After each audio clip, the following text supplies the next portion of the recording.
और अब अगर होना चाहिए तो फिर जातियों की संख्या क्या है, उनका विकास क्या है।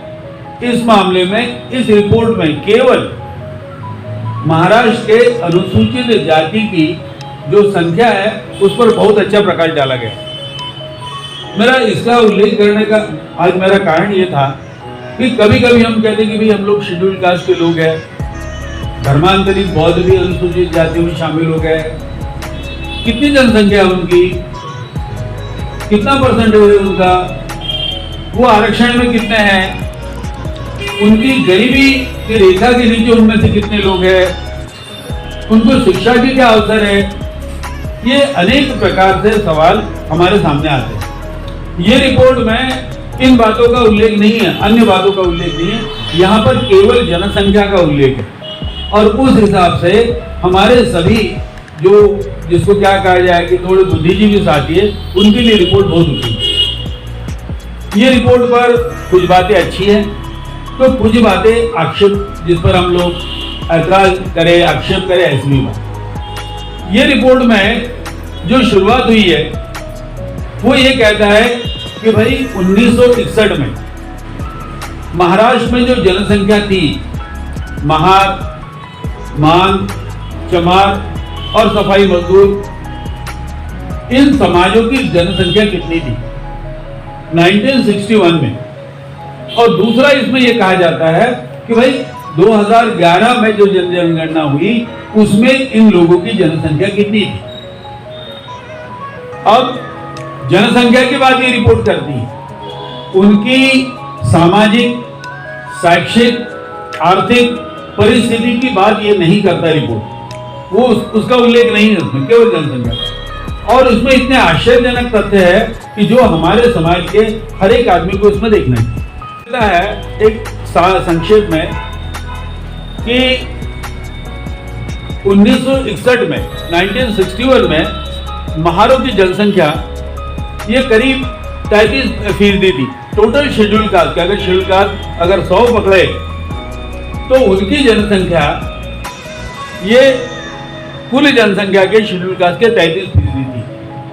और 2011 में जो जनगणना हुई वहां पर ये जनसंख्या बढ़कर दुगुनों से ज्यादा करीब 67% इनकी जनसंख्या हुई है। मतलब इनकी जनसंख्या डबल हो गई एकदम। और इस बात पर इस गवर्नमेंट के रिपोर्ट में एक प्रकार से आक्षेप है कि भाई ये कैसा हो सकता है। और अगर ये ऐसा हुआ है तो आरक्षण के पूरे लाभ ये केवल महार, धर्मांतरित बौद्ध इनके तरफ गए हैं, इसलिए यहां पर वर्गीकरण जरूरी है। इन्होंने क्रम लगाया है, रिपोर्ट पढ़िएगा, नेट पर भी है। सबसे ज्यादा महाराष्ट्र में महार है 67%, दूसरा मातंग समाज के लोग हैं करीब 12%, उसके बाद में चमार है, उसके बाद में सफाई मजदूर है, ऐसा इस रिपोर्ट में। और वो ये कहते हैं, इससे ये फणित होता, डायरेक्ट तो नहीं कहता कि आरक्षण के सारे लाभ ये बहुसंख्यक महारों को जाते हैं। और इसलिए अपरोक्ष रूप से यहाँ पर एक संदेश दिया गया कि महारों का, बौद्धों का आरक्षण कम करो, समाप्त करो, और ये पूरा जो है दूसरे वर्गों को दो। इस प्रकार से इस रिपोर्ट का ये सार है। हम आरक्षण की बात करते हैं और आरक्षण को ही समाप्त करने की जो प्रक्रिया पूरे देश में चल रही है, जिसमें आपने सुप्रीम कोर्ट का जजमेंट भी देखा, तो उसमें एक महत्वपूर्ण दस्तावेज पे हमारा आक्षेप क्या है। आप लोग जब कास्ट वैलिडिटी के लिए जाते हो, कास्ट सर्टिफिकेट निकालने के लिए जाते हो, शेड्यूल कास्ट का कास्ट सर्टिफिकेट निकालने जाते हो, तो आपको वो 1950 के पहले का दाखला मांगते हैं। आपको मालूम है सबको, वैलिडिटी के लिए 50 के पहले का या 50 का आपको दाखिला देना पड़ता है। क्यों भाई? वो इसलिए क्योंकि शेड्यूल कास्ट ऑर्डर 1950, मतलब जो शेड्यूल कास्ट की जो सूची बनी जिसपे राष्ट्रपति की मुहर लगी, वो सूची 1950 में बनी। तो 1950 में आप शेड्यूल कास्ट थे कि नहीं थे, इसको वेरीफाई करने के लिए, इसकी सत्यता पड़तालने के लिए वो कहते हैं कि आप 50 का दाखिला लाओ। मतलब शेड्यूल कास्ट डिसाइड होता है भारतीय संविधान के अनुसार 50 से, और सुप्रीम कोर्ट में भी यही मामला था कि भाई 1950 में जो सुप्रीम अपने राष्ट्रपति जी ने जो यादी बनाई उसमें आप वर्गीकरण की कोई बात नहीं थी, आप कैसे कर सकते हो, वो बात अलग, उस पर अपन कभी चर्चा करेंगे। अब आपको वैलिडिटी के लिए 1950 का दाखिला चाहिए, और यहां पर जो उल्लेख किया गया 1961 से आते ये लोग, ये 1961 से शेड्यूल कास्ट की गणना करते हैं। तो क्या 1961 के पहले महाराष्ट्र में शेड्यूल कास्ट की जनसंख्या ये 33% थी महारो की? इस बात को इस रिपोर्ट में कंप्लीटली अनदेखा किया गया। और ये आश्चर्य की बात है कि बार्टी जो है वो government of Maharashtra social justice विभाग के द्वारा चलाई जाने वाली संस्था है। उसका पूरा स्टाफ, उसकी अपॉइंटमेंट, उसका पूरा पैसा, मतलब एक प्रकार से ये उसकी स्वायत्त या एक ऑटोनॉमस बॉडी करके उन्होंने बनाई है। और गवर्नमेंट ऑफ महाराष्ट्र का ये संशोधन, ये ऊपर से रिसर्च इंस्टीट्यूट है, संशोधन संस्था है, उसने इस रिपोर्ट में इस बात को निगलेक्ट कर दिया है कि 1951 में जो जनगणना हुई 50 के शेड्यूल कास्ट ऑर्डर के आधार पर 1951 में क्या परिस्थिति थी, इस बात को इसमें नजरअंदाज कर दिया।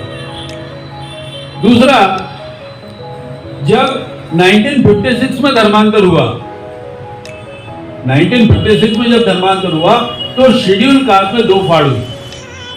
क्या दो फाड़ हुई? जिन लोगों ने बौद्धिज्म को स्वीकारा तो उस समय के केंद्र सरकार के नियम के अनुसार शेड्यूल कास्ट में केवल हिंदू और सिख, ये दो ही जातियों के लोग रहते थे। एक तो वो सिख होना चाहिए या तो वो हिंदू होना चाहिए, तो वो शेड्यूल कास्ट होता है। अगर वो बौद्ध है तो वो शेड्यूल कास्ट नहीं होता।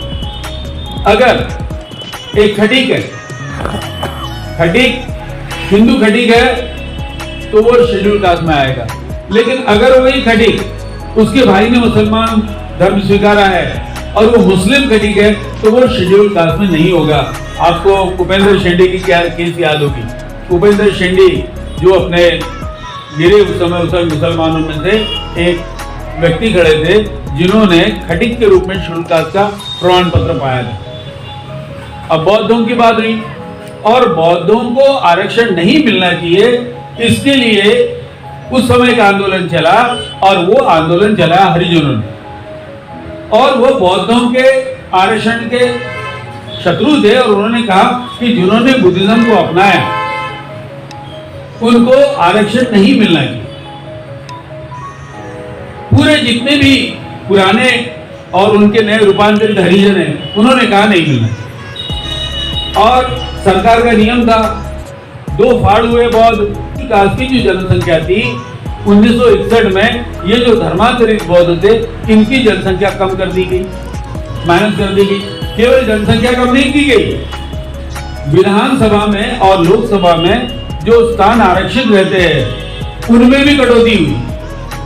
लोकसभा के मतदार संख्या कम किए गए, विधानसभा के मतदार संख्या कम कर दिए गए, वगैरह वगैरह वगैरह।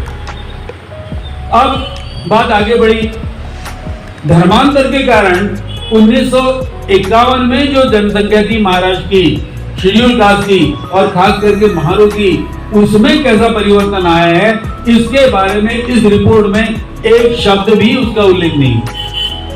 ये शासन का एक रिपोर्ट है और इसका उल्लेख नहीं।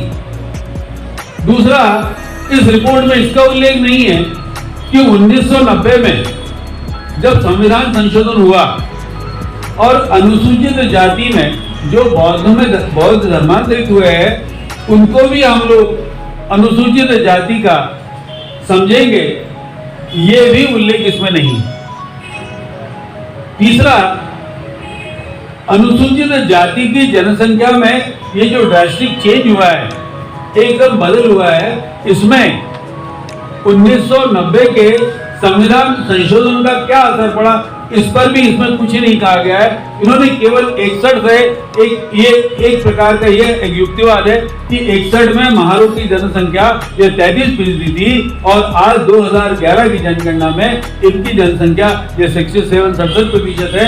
इनको आरक्षण का लाभ नहीं मिलना चाहिए। ये इस प्रकार की वही मेंटेलिटी है, वही मेंटेलिटी यहाँ पर फिर से दिखाई गई है। अब इस मेंटेलिटी का परिणाम बौद्धों पर क्या होगा? आज अपना चर्चा का विषय इतना ही है कि पार्टी के इस रिपोर्ट का ये क्या होगा। हम लोग इसको ये तो 2023 में है, 2024 में सुप्रीम कोर्ट का रिजल्ट आया और उसमें भी सुप्रीम कोर्ट के रिजल्ट में भी जो निरीक्षण है जिसके खिलाफ हम लोगों ने भारत बंद किया था वो भी बहुत भयानक है। उन्होंने कहा कि भाई इनके अंदर आप जो भी जिसको ये कहा जाए कि पूरी जानकारी, इसका जो डेटा है वो इकट्ठा किया जाए और वो डेटा के आधार पर यह देखा जाए कि किसको आरक्षण का लाभ मिला और किसको नहीं मिला, और जिनको आरक्षण का लाभ मिला उनको निकाल दो। अब सुप्रीम कोर्ट ने कहा है कि भाई जिनको आरक्षण का लाभ मिला है उनको आरक्षण से वंचित कर दो।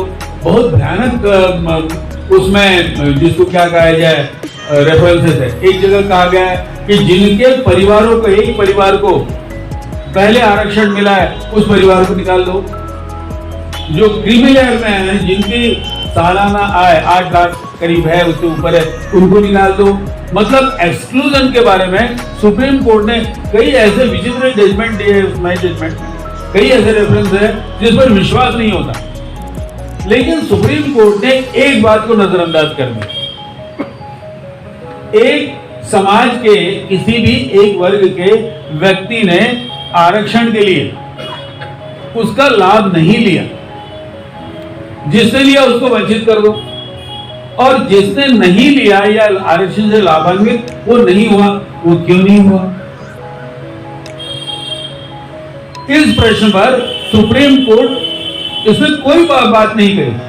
अब महाराष्ट्र में हम 2 समुदाय लेंगे, एक महार समुदाय लेंगे, एक मातंग समुदाय लेंगे।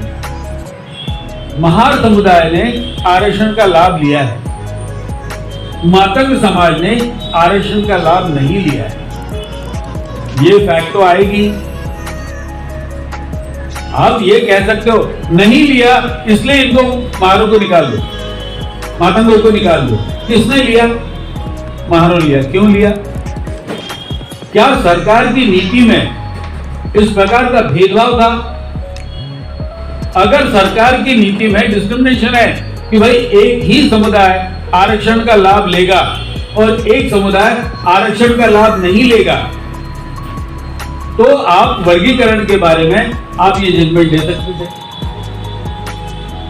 लेकिन उस पर विचार नहीं करते हुए, क्यों पर विचार नहीं करते हुए ये जो जजमेंट है, ये जो रिपोर्ट है, ये क्यों पर विचार नहीं करता कि जब आरक्षण का लाभ लेने की व्यवस्था जब इसमें की गई, देश में की गई, तो उसमें एक वर्ग क्यों लाभान्वित हुआ और एक वर्ग क्यों नहीं लाभान्वित हुआ? इस क्यों के बारे में सुप्रीम कोर्ट ये बिल्कुल मौन है, वो बोलता नहीं इस बारे में। वो सिर्फ इतना बोलता है कि देखो एक राज्य है, उत्तर प्रदेश है, पंजाब है, पंजाब में वाल्मीकि है और पंजाब में जाटा समुदाय है, चमार समुदाय है। वो कह रहा लाभ किसने लिया? इन लोगों ने लिया, इनको निकाल दो। क्यों लिया? अगर सरकार की नीति भेदभावपूर्ण थी, केवल एक वर्ग के प्रति थी, तो आप बोल सकते थे, लेकिन सरकार की नीति के बारे में नहीं बोलता है। वो लाभान्वित क्यों हुआ उसको निकाल दो। मतलब लाभ लेना ये अपराध, मतलब आरक्षण का लाभ लेना ये अपराध वहां पर सिद्ध कर दिया गया। मेरा यही कहना था आपसे कि बौद्धों के सामने जो अनेक समस्याएं होती है, महाराष्ट्र के बौद्धों के सामने जो धर्मांतर की कीमत हमने चुकाई है, चुकाएंगे, लड़ेंगे, उसमें कोई हमें कोई उसका अफसोस नहीं है।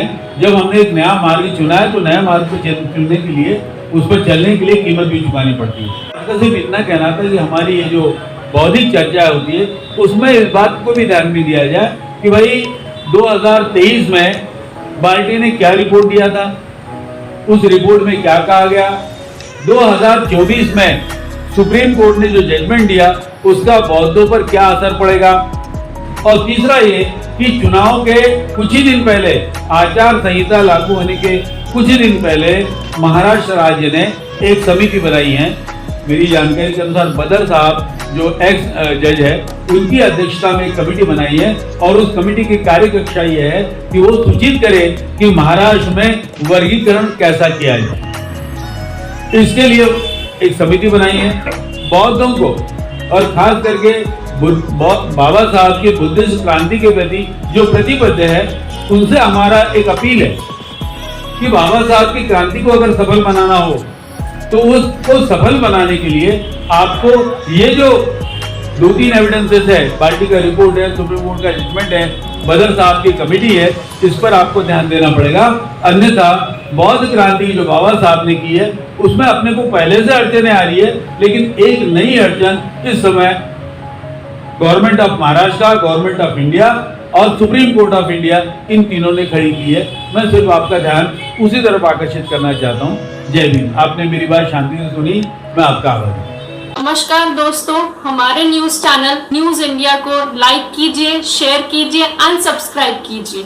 हम मिलेंगे फिर। धन्यवाद।